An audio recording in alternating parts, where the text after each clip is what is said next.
প্রিয় বন্ধুরা, তোমাদের সকলকে স্বাগত জানাই অপূর্বানা হোম টিউটর ইউটিউব চ্যানেলে। আজ আমি তোমাদের সঙ্গে এবিটে টেস্ট পেপারের এইচএসের 203 নম্বর পেজ, ঠিক আছে। তোমরা যারা এবছর 2024-25-এর উচ্চ মাধ্যমিক পরীক্ষার্থী, তোমাদের পরিবেশ বিষয় যাদের রয়েছে, এই পরিবেশ বিষয় থেকে শেষ যে সেটটি রয়েছে 203 নম্বর পেজ, এই পেজের এমসিকিউগুলো আলোচনা করে দিচ্ছি। এসিকিউগুলো আমরা পার্ট 2-তে বের করব, ঠিক আছে। আবার প্রথম থেকে এসে 23, 177 আর 203-এর, তারপরে পার্ট 3-তে আমরা এলএকিউগুলো আলোচনা করে দেবো 23, 77, 107 মানে 203-এর, ঠিক আছে। সমস্তগুলো 3টি করে প্লেলিস্ট পাবে, মানে প্রতিটি চ্যাপ্টারগুলো ওই 3টি প্লেলিস্টের মধ্যে ঢোকানো থাকবে।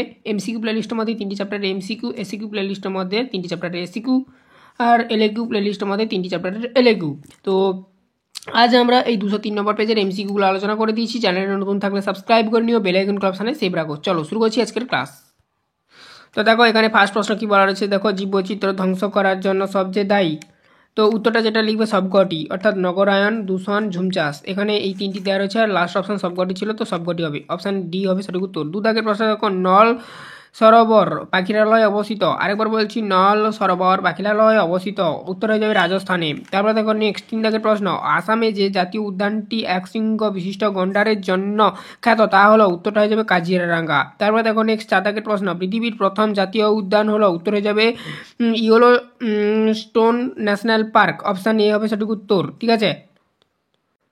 তো 4টার এ হবে উত্তর। 5 দাগের প্রশ্নে যাবো এবারে। দেখো 2016 এর রিপোর্ট পরবর্তী দেখো অনুযায়ী পৃথিবীতে জীববৈচিত্র্যের বিচারে ভারতের স্থান, তো দ্বাদশ এটা হবে, দ্বাদশ। অপশান সি হবে সঠিক উত্তর।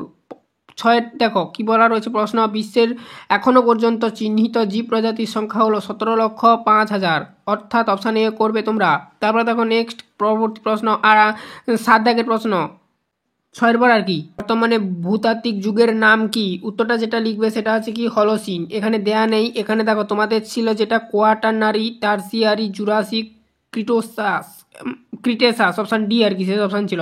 তো এইটা হলোসিন হবে, বর্তমান যে যুগটি চলছে। তো এটা দেয়া নেই, অর্থাৎ এই প্রশ্নটা ভুল, মানে প্রশ্নটা ঠিক আছে, অপশানগুলো দেওয়া রয়েছে যেগুলো সেগুলো ভুল, তো হলোসিন হবে। তারপরে দেখো নেক্সট কি বলা রয়েছে, 8 দাগের প্রশ্ন, প্রতি বছর 40 টন আলকাতরা যে সমুদ্র উপকূলে জমা হয় তা হলো, উত্তর হবে অপশান বি, পূর্ব গোয়ার সমুদ্র উপকূলে। অপশান বি হবে সঠিক উত্তর। পরবর্তী প্রশ্ন, আন্তর্জাতিক জীববৈচিত্র্য দিবস পালন করা হয়, উত্তরটা হয়ে যাবে যেটা সেটা হচ্ছে 22শে মে প্রতি বছর। 10 দাগের প্রশ্ন, ডাম্পা অভয়ারণ্যটি অবস্থিত মিজোরামে। পরবর্তী প্রশ্ন 11 দাগের প্রশ্ন, বিষাক্ত নীল ব্যাঙ হলো একটি, উত্তর হয়ে যাবে বিলুপ্ত প্রাণী, অর্থাৎ ডি হবে সঠিক উত্তর 11 দাগের প্রশ্নের। 12 দাগের প্রশ্ন দেখো, জেনেটিক ইঞ্জিনিয়ারিং এর প্লাজমিড ব্যবহৃত হওয়ার কারণ, উত্তর হয়ে যাবে যেটা প্রতিলিপিকরণে সক্ষম। অপশান সি হবে সঠিক উত্তর। 13 দাগের প্রশ্ন দেখো, কোন খ্রিস্টাব্দে সাইলেন্ট ভ্যালি আন্দোলনটি সূত্রপাত হয়? 1973 সালে বা খ্রিস্টাব্দেই। তারপর দেখো 14 দাগের প্রশ্ন, বৃক্ষের কোন অংশটি ধূলিকণা রোধে সবচেয়ে বেশি সাহায্য করে? পাতা। তারপরে প্রশ্ন 15 দাগের প্রশ্ন, 5ই জুন বিশ্ব পরিবেশ দিবস হিসেবে পালিত হয় কারণ? ওই দিনে গুরুত্বপূর্ণ আন্তর্জাতিক সম্মেলন অনুষ্ঠিত হয়েছিল ব্রাজিলের রিও ডি জেনেরিওতে, এটাই হবে। তো 15 দাগের প্রশ্নের উত্তর অপশান এ হবেই। তারপরে প্রশ্ন দেখো 16 দাগের প্রশ্ন, নিম্নলিখিত কোনটি পার্থিব মূলধন নয়? উত্তরে যাবে সূর্য, অপশান ডি। পরবর্তী প্রশ্ন দেখো 17 দাগের প্রশ্ন, অচিরাচরিত শক্তির উৎপাদন কে বলে? তো উত্তরটা যেটা লিখবে সেটা আছে কি না, তোমার উত্তরটা লিখবে যেটা সি হবে, কমলা বিপ্লব, অচিরাচরিত শক্তির উৎপাদনকে বলা হয়।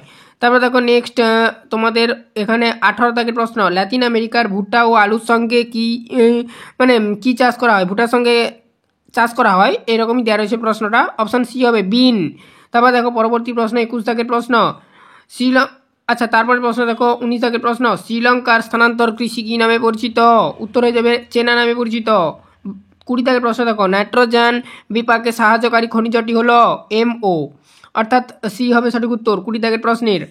তারপরে দেখো 21 দাগের প্রশ্ন, ভ্যাম হলো মিথজীবী ব্যাকটেরিয়া, অপশান এ হবে সঠিক উত্তর। 22 দাগের প্রশ্ন দেখো, একটি উদ্ভিদজাত কীটনাশক যা স্নায়ু স্পন্দন পরিবর্তনে বিঘ্ন ঘটায় তা হলো পাইরিথার্ম, অপশান এ হবে সঠিক উত্তর। যারা না বুঝতে পারছো আরেকবার বলে দিলাম, পাইরিথার্ম। তারপরে দেখো নেক্সট প্রশ্ন, পরবর্তী প্রশ্ন 23 দাগের প্রশ্ন, ডিডিটির আবিষ্কারক হলেন, এটা একটা ভেরি ভেরি ইম্পর্টেন্ট প্রশ্ন, ডি মিলার। তারপর দেখো নেক্সট প্রশ্ন 24 দাগের প্রশ্ন তথা শেষ প্রশ্ন এই চ্যাপ্টারের এমসিকিউর, দেখো স্পাইরুলিনা হলো উত্তর হয়ে যাবে খাদ্যোপযোগী এক প্রকারের ছত্রাক, এটা একটা সবুজ শৈবাল ছত্রাক আর কি। তো এই ছিল টোটাল তোমাদের এই পেজের 203 নম্বর পেজের এবং 4 নম্বর পেজের এমসিকিউগুলো। এরপর আমরা নেক্সট এসিকিউগুলো ধরবো প্রথম পেজ থেকে। তো ওগুলো এসিকিউ প্লেলিস্টের মধ্যে পাবে। চ্যানেলে নতুন থাকলে সাবস্ক্রাইব করে নিও, বেল আইকন অপশানে সেভ রাখো।